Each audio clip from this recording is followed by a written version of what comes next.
tayo. Welcome to my mini studio! So ngayon, i-discuss muna natin kung may nadala ko during my acoustic. I have two briefcase. Kung briefcase ba tawag dito? Suitcase. This is what I call my power case. Kasi nito yung lahat ng power. Because all my cords and wires are here. Ayan. So, wow! Nandito yung XLR, PN, extra power supply, tapos yung mga 3-in-1 na kape, charot, mga XLR, PL, mga ganun, converter ba tawag ko? Basta, yun na yun. Ako kasi nagdadala lang talaga ako. This is what I call my personal power case. Yan.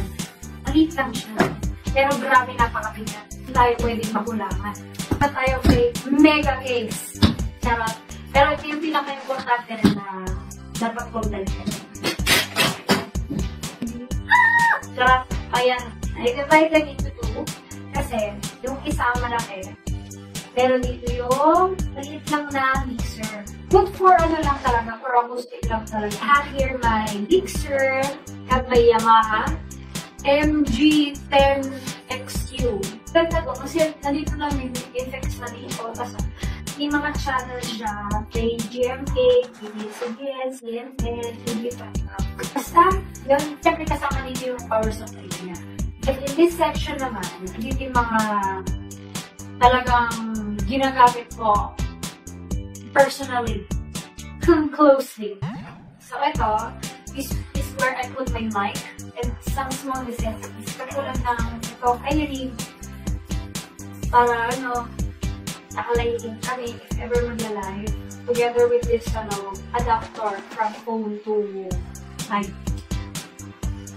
Then also, I have my electrical tape. Of course, I have to bring my whiteboard marker para sa mga line-up. So, ito na. Then yung main. I have here my own mic. Ayan, may kasama na siyang holder. My mic, it's pearl white and it's Sennheiser. Made in Germany. Isang beses ko pa lang ito nagagamit. Kasi, kakarating lang yun. Hindi dati. It's pearl white. Gusto yung kulay niya kasi maraming katulad. Ayan, sa lahat ng mga mic case ko, kailangan may microphone holder. Kailangan talaga may kasama. Just in case lang may mic stand. Actually, nagdadala rin ako ng mic stand. Kapag tinatalaga. Just in case for emergency yan.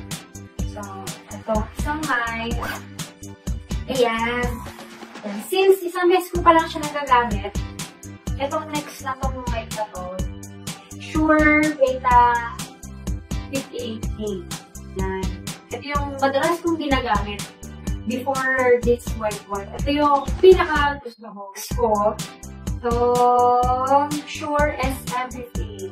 Yan. Meron din siya isang microphone holder. Ayan.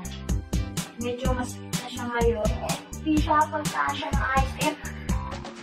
Ayan. So, the next stuff that I always bring is my lyrics stand.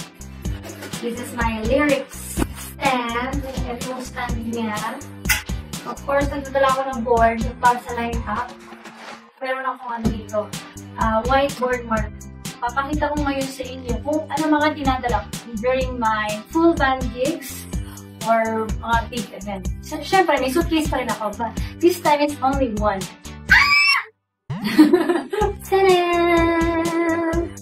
So, ito is my mic receiver. I'm using Sennheiser. I love Sennheiser. Yung receiver ko sa Sennheiser. Ito yung plug niya. Of course, syempre, pag big event, medyo nahihirapan ako sa pag-monitor ng boses ko. So, I bring also my ear monitor. Yung receiver ng ear monitor ko. I use Anleon. So, ito, nandito rin yung yung plug niya. And of course, yung receiver din ng ear monitor. And this is my ear monitor. Tadaan! I'm using Fender. Silver na Fender. So, yun. Ito yung ear monitor ko. Sa isang side naman, ito naman yung mic. ito yung connector ng receiver to the mixer. So, dito tayo sa mic. This mic is my personalized and customized mic. Only just for me! So, this is my mic. It's red. Of course, my microphone holder. Yan, customized din to. For Sennheiser din. Kaan sila dito. Tapos, syempre, since wireless siya, di tayo pwedeng mawala ng battery. Kung pa nalilinisan, kaya nalilinisan pa. Dito siya nilalagyan ng battery. Anyway, ito yung mga dinadala ko for big events. So, this is my mega case for big events. Akong mic and ear monitor. Pakita ko pala. Isang pang ear monitor.